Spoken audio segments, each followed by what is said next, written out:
በሁለቱም አይነት የሽንት ናሙና ጊዜ ላይ ደም ልናገኝ እንችላለን። ግዴታ ደም ለመገኘት የሽንት ናሙና ቀይ መምሰል አይጠበቅበትም። ታዲያ የሽንት ናሙና ላይ በትክክል ደም ተገኝቷል የምንለው መቼ ነው? ይህንም ቼክ የምናደርገው ዲፕስቲክ በምንለው መንገድ ነው። ዲፕስቲክ የምንላትን አንዷን ወስደን በምንነክርበት ጊዜ ብለድ ወይም ደም የሚለው ፓራሜትር እንደዚህ ቀለም ይቀይራል ማለት ነው። ታዲያ ይሄ ቀለም ቀይሯል ማለት አርቢሲዎችን ወይም ቀይ ደም ሴሎችን ማይክሮስኮፕ ላይ እንመለከታለን ማለት አይደለም። ሁለት ኬስ ሴናሪዮ ይኖረናል።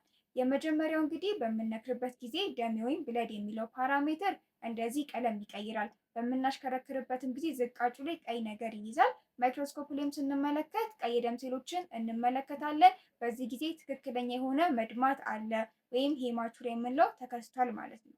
ሁለተኛው ደግሞ በምንነክርበት ጊዜ ቀለም እንደዚህ ይቀይራል። ነገር ግን ስናሽከረክረው ሱፐርናታንት ወይም ከላይ የሚሆነው ብቻ ቀይ ሆኖ ከታች ግን ምንም አይነት የቀይ ደም ሴል ዝቃጭ አይኖረንም። ማይክሮስኮፕ ላይም ስንመለከት ቀይ ደም ሴሎችን አንመለከትም ማለት ነው። ይሄ ደግሞ ሄሞግሎቢን ዩሪያ የምንለው ማለትም ሽንት ውስጥ የተገኘው ቀይ ደም ሴሎች ሳይሆኑ ቀይ ደም ሴል ውስጥ ያለው ቀይ እንዲሆኑ የሚረዳቸው ሄሞግሎቢን የምንለው ፒግመንት የተገኘው ማለት ነው።